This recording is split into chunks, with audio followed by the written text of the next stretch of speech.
Medical college থেকে ফেরার পথে দীপাকে কিডন্যাপ করল কুন্তলা। হ্যাঁ বন্ধুরা, এমনটাই দেখতে পারবেন আগামী পর্বগুলোতে। বিস্তারিত জানতে চ্যানেলটিকে সাবস্ক্রাইব করে না টেনে দেখতে থাকুন।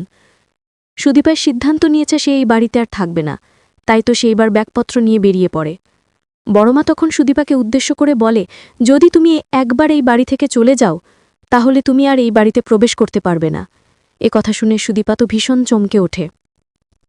সুদীপা তখন বড়মাকে বলে, আমার স্বপ্ন আমি ডাক্তার হব, সেটা যে করেই হোক আমি তো হবই। তার জন্য যদি আমাকে এই বাড়ি ছাড়তে হয় সেটাও আমি ছেড়ে দিব। সুদীপার মুখে একথা শুনে ভীষণ চমকে যায় বড়মা। সুদীপার পিসি তখন রেগে গিয়ে সকলের সামনে বলে ওঠে, এটা আবার কেমন ধরনের কথা? দিদিভাই এখন কোথায় যাবে? ওর তো থাকার কোনো জায়গা নেই। যা শুনে বড়মা আরও রেগে যায়। এদিকে পরমা সুদীপার জন্য একটু মন খারাপ করে দাঁড়িয়ে থাকে। পরমা মনে মনে বলে, সুদীপার জন্য কেন এতটা খারাপ লাগছে আমার? মেয়েটার দিকে তাকালি আমার কতটা কষ্ট লাগে সেটা আমি কাউকে বোঝাতে পারবো না। কিন্তু আদিত্যর কথা চিন্তা করলেও আমার মনের মধ্যে অন্যরকম একটা অনুভূতি সৃষ্টি হয়। আদিত্য আজকে সকলের সামনে সুদীপাকে এতটা কাছে টেনে নিল, এটা আমার মন থেকে কোনোভাবে সরাতে পারছি না। কেন জানি মনে হচ্ছে বারবার আমি আদিত্যকে হারিয়ে ফেলব। অন্যদিকে সুদীপা তার পিসিকে বলে, পিসি তুমি আর তর্ক করো না, তুমিও যাও ব্যাগপত্র গুছিয়ে আসো। আমি আর তুমি চলে যাব এই বাড়ি থেকে অনেক দূরে। সুদীপার মুখে একথা শুনে আদিত্যর মা তখন বড়মাকে বলে, দিদি এটা তুমি কোনোভাবে করো না প্লিজ। সুদীপা এখন কোথায় যাবে? আর ও তো এই বাড়ির বউ। যদি কোনোভাবে সুদীপা এই বাড়ি থেকে চলে যায় আমি কিন্তু কাউকে ছেড়ে কথা বলবো না। আদিত্যর বাবা তখন রেগে যায় আদিত্যর মায়ের ওপর। তুমি কিন্তু একটু বেশি বাড়াবাড়ি করছো, আমি কিন্তু বলে দিলাম।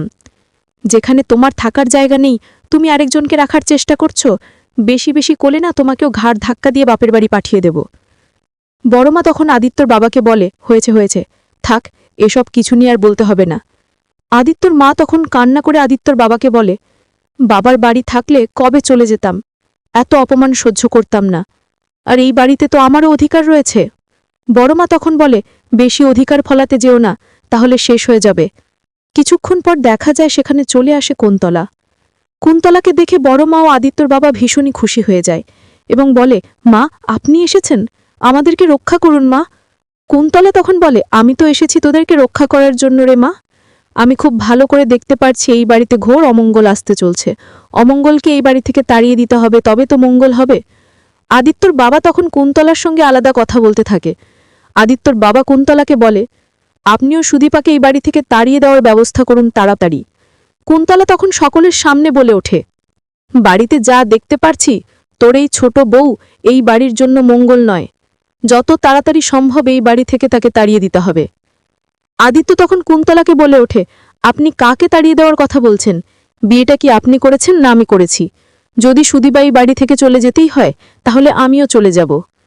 হঠাৎ করে সেখানে আবার চলে আসে অভ্র। অভ্র দাঁড়িয়ে দাঁড়িয়ে তার মায়ের এই অত্যাচারগুলো মুখ বুঝে সহ্য করে নিচ্ছে। কি আর করবে, মায়ের ওপর তো আর কেউ কথা বলতে পারে না। এদিকে বড়মা আদিত্যকে বলে, তুমি আমার সঙ্গে বেয়াদবি করেছ সেটা আমি মেনে নিলাম, কিন্তু তাই বলে তুমি মায়ের সঙ্গে বেয়াদবি করছো? কুন্তলা তখন বলে, থাক, ছোট মানুষ কি বলতে কি বলে ফেলে, এগুলো আমি মনে করি না। আমি বরং আজকে চলে যাই, পরে না হয় এসে আবার আলোচনা করব। এই বলে কুন্তলা সেখান থেকে চলে যায়। এদিকে আদিত্য তখন সুদীপাকে বলে, আমি আপনাকে নিয়ে যাব মেডিকেলে ভর্তি হতে। পরমা আদিত্য এবং সুদীপার এই কর্মকাণ্ড দেখে ঘরের মধ্যে চলে আসে। তখনই অভ্র ঘরের মধ্যে আসে। অভ্র তখন বলে, আমি বেরোচ্ছি। পরমা তখন বলে, কেন আমাকে সকলের সামনে এইভাবে অপমানিত করছেন? সকলে তো আমাকে দোষারোপ করছে। অভ্র তখন বলে, এটাই তোমার শাস্তি। শুধুমাত্র আমার বোনের জন্য আমি এই বাড়িতে আছি, তা না হলে কবেই চলে যেতাম এই বাড়ি ছেড়ে। এখন আমি যদি বাড়ি ছেড়ে চলে যাই তাহলে তুমি সুদীপার ক্ষতি করবে। পরমা তখন বলে, আমি কি ক্ষতি করেছি সুদীপার? অভ্র তখন বলে, আমি কোনো কথা বলতে চাই না, এখন আমাকে চলে যেতে হবে। এদিকে মেডিকেলে ভর্তি সুদীপার জন্য গাড়ি বের করে আদিত্য। অন্যদিকে অভ্র সুদীপার কাছে এসে বলে, বোন আমি কি তোর সঙ্গে যেতে পারবো? সুদীপা বলে, না দাদা, তোকে যেতে হবে না, আমি একাই যেতে পারবো। আদিত্য তখন বলে, সুদীপা আমি তো আপনার সঙ্গে যাচ্ছি তাই না? সুদীপা তখন বলে, আমি আপনাকে যেতে বলিনি, যদি যেতে চান সেটা আপনার একান্ত ব্যক্তিগত বিষয়। আর আজকে আপনি কেনই না আমাকে বাঁচাতে গেলেন? আমি তো সিদ্ধান্ত নিয়ে ফেলেছিলাম আমি এই বাড়ি থেকে চলে যাব। আপনি শুধু শুধু আমাকে বাঁচিয়ে আপনার বড়মার কাছে খারাপ হয়ে গেলেন। আদিত্য তখন বলে, এই কথাগুলো এখন না বললেই নয়, যান আপনি গাড়িতে গিয়ে বসুন। এই বলে তখন সুদীপাকে গাড়িতে বসিয়ে দেয় আদিত্য। হঠাৎ করে আদিত্যের ফোনে একটা ফোন বেজে ওঠে। আদিত্য ফোনটা ধরে। তখন পুলিশ স্টেশন থেকে তাকে জানানো হয় যে সুন্দর জেল থেকে পালিয়ে গিয়েছে। আর এই কথা শুনে তো আদিত্য ভীষণই চমকে ওঠে। আদিত্য তখন বলে, আমি আসছি, এক্ষুনি আসছি।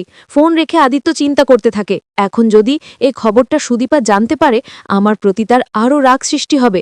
আমি কোনোভাবে সুদীপাকে জানাবো না যে সুন্দর জেল থেকে পালিয়ে গিয়েছে।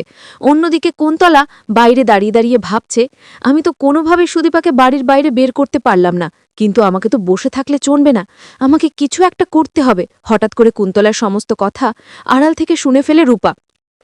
এইদিকে কুন্তলা তার লোকদেরকে ফোন করে, সুদীপাকে এভাবে বের করা যাবে না বাড়ি থেকে, তাকে কিডন্যাপ করার ব্যবস্থা করতে হবে। এই কথা শুনে রূপা চিন্তার মধ্যে পড়ে যায়, তার মাকে যে করেই হোক বাঁচাতে হবে।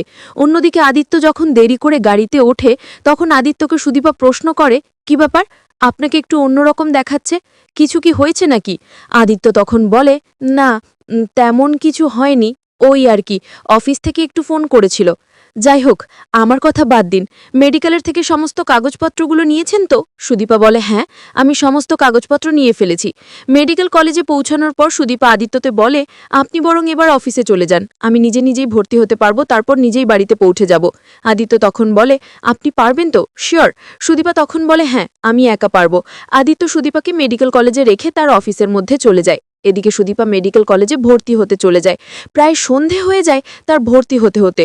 এদিকে সুদীপা হোস্টেল খুঁজতে থাকে। হঠাৎ করে এক মহিলা এসে বলে, আপনার নামে তো একজন বুকিং দিয়ে গেল হোস্টেল। এই কথা শুনে সুদীপা তখন প্রশ্ন করে, আমি তো আগে থেকে জানাইনি, তা আপনারা কি করে আমার নামে বুকিং দিয়ে রাখলেন? তখন সে মহিলা বলে, আপনার এক আত্মীয় এসে সিঙ্গেল সিট বুকিং দিয়ে গিয়েছে। এ কথা শুনে সুদীপা বুঝতে পারে আদিত্য এসব কিছু করেছে। সুদীপা তখন বেরিয়ে পড়ে বাড়ি যাওয়ার উদ্দেশ্যে। অন্যদিকে কুন্তলা আগে থেকেই প্রস্তুত থাকে সুদীপাকে কিডন্যাপ করার জন্য।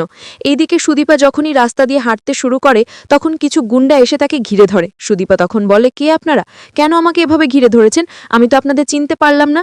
গুন্ডারা তখন বলে, চিনতে পারবেন, আমাদের সঙ্গে চলুন। এই বলে তখন সুদীপাকে জোর করে গাড়িতে তুলে নেয়। এদিকে গাড়িতে বসা ছিল কুন্তলা, তার হাতে ছিল বন্দুক। কুন্তলা সেই বন্দুক সুদীপার দিকে তাক করে এবং বলে, বেশি চেঁচামেচি করলে না একদম শেষ করে দেব। সুদীপা তখন কুন্তলাকে দেখে একটু ঘাবড়ে যায়। সুদীপা তখন বলে, এ কি মা, আপনি আমাকে কোথায় নিয়ে যাচ্ছেন? কুন্তলা তখন বলে, সেটি সময় হলেই দেখতে পারবে। সুদীপা যখন ভয় পেতে থাকে চিৎকার করে ওঠে।